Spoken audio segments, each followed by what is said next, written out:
Hi everybody. I know a lot of you have been out with COVID and with quarantining, so I want to make sure I put some materials out there for those of you who've missed class. These are some of the things we've gone over in class. So with this video, I'm going over part of the book just to make sure you guys can follow the middle chapters. So if you haven't already watched my video introducing Persuasion and the first 5 chapters of Persuasion, go ahead and look at that video first. It's a 20-minute video that I made last year. So this is going to catch you up on the parts of starting with the chapters that take place in Uppercross. So this I've made Uppercross Great House. Uppercross is near Kellynch Hall, and it's where Anne goes to visit her sister Mary and the in-laws that the family Mary married into. So the head of the Uppercross family is Mr. Charles Musgrove and his wife Mrs. Musgrove. You find when you get here that they're very warm people. They're kind of a bit silly, but they're well off, but they're very old-fashioned. One of the things, there's a lot of hints and things in there that they're really almost from a previous century, which means they're less sort of snooty and formal, and they like hunting and sort of country pursuits. So their children are Mr. Charles Musgrove here. Let me give myself a pointer if I can. That's going to draw. Okay, so Mr. Charles Musgrove is the eldest, and he's the one who married Mary. I've found him with a gun here, so that he loves to go hunting. Very sporty guy. If he were living today in sort of in Monroe County, he'd have a 4x4. He'd go out hunting a lot. He'd probably be driving in races. That's the kind of thing he's interested in. His 2 sisters, Miss Louisa and Miss Henrietta Musgrove, are young women. They're a bit flighty, but they're full of energy and fun. And then there's the late Richard, poor Dick Musgrove, who unfortunately died at sea, and we'll find that he was actually on a ship with Captain Wentworth. Not a particularly good sailor, we get the idea. And the main reason everybody misses him, or that his mother misses him, is that he's dead. Otherwise, she didn't really think much about him in life. So this is the family in the Uppercross Great House then. Charles has moved to Uppercross Cottage, which is also, so you'll hear them going from the cottage to the lodge, or from the cottage to the Great House. So Charles has married Anne's younger sister, Mary Musgrove. I've got her here with a little cap on. A married woman would be wearing a cap. I wanted to find somebody who looks kind of silly. You'll notice she's a great hypochondriac. She's her speech pattern is always kind of very distinctive. She's always complaining that nobody pays any attention to her. I think she's awesome. If you have anybody like this in your family, you'll recognize her in an instant. They've got 2 kids, Charles Musgrove, who gets in a bit of a scrape. He breaks his collarbone. And Walter Musgrove, this wonderfully ridiculous portrait, is a 2-year-old. At one point he climbs on Anne's back. So this is the family in Uppercross. You'll notice when she gets there, they all sort of complain to Anne, but they all like Anne, and that's something. She gets attention paid to her in a certain way, but nobody exactly listens to her here. But you can feel some of the weight of her being ignored lifts in the Uppercross chapters. However, at the same time in Uppercross, I need to mention these guys as well. So Winthrop, at one point they go walking to Winthrop. Winthrop is where the Hayters live. The Hayters are cousins of the Musgroves. So Mrs. Musgrove has a sister right here, Mrs. Hayter. She married this not insubstantial landowner who lives in this place, but a kind of rough and tumble family. The eldest of the family, Charles Hayter, is a curate. That makes him he's a churchman, and he's ordained. He wants to marry Harry, right there, Henrietta, that is. He wants to marry Henrietta. I think this is when it's going to be Henrietta. And cousins marry in this world. You just have to get over that.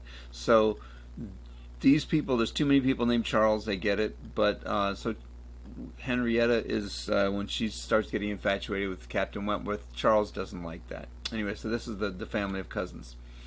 So the other thing that happens at Uppercross is pretty close to Kellynch Hall, so when Admiral Croft and his wife move in, Captain Wentworth, her brother, comes to live with them. He starts to go visiting to Uppercross, and he starts flirting with these young girls, and Anne kind of has to watch the whole thing. She's sort of combination mortified and fascinated watching.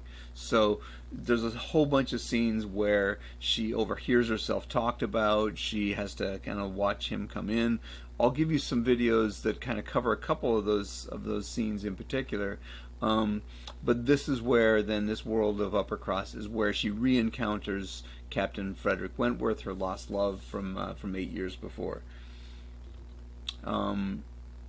They also make a side trip to Lyme. I want to include this section on Lyme. Lyme is a seaside place. It's become a bit of a resort because it's romantic and it's got waves and stuff. You can see a picture from filming Persuasion there.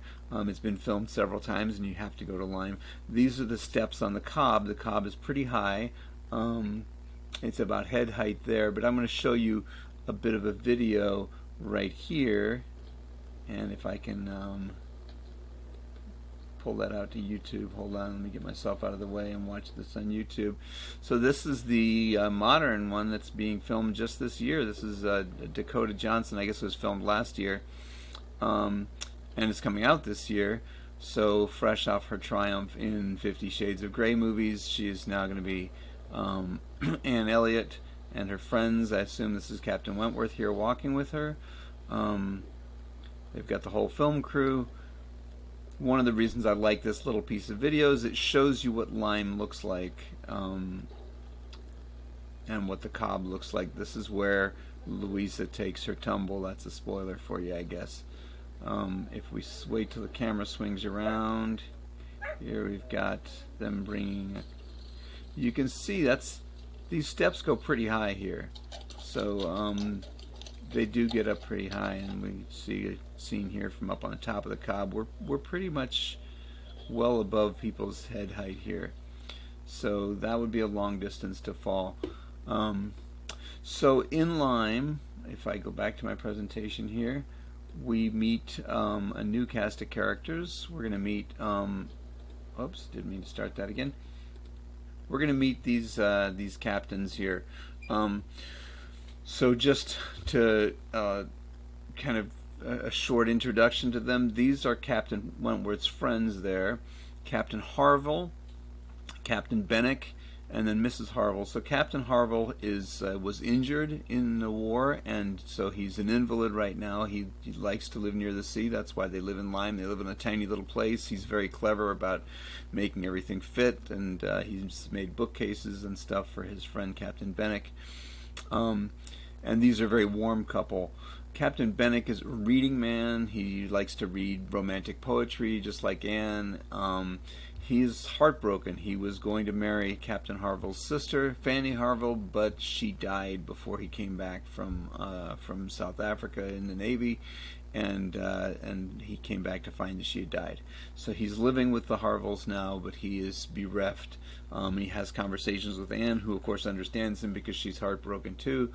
And she advises him to read more sort of self-help literature and things that are going to give him fortitude rather than just reading gushy romantic poetry that's going to make him sadder. So this is at Lyme. You see these really good friends, Harville, Bennick, and Wentworth, who will do anything for each other, and it's a very different kind of society than the society we started the book with at Kellynch, where everybody's very selfish. This is kind of an opposite society that we're seeing in these chapters. We'll move to Bath later, but one of the people we also meet at Lyme is Mr. Elliot. I'll show you him in a Bath video. So that will cover up through chapter 14. And chapter 15 they start in Bath, and that's where the rest of the novel takes place.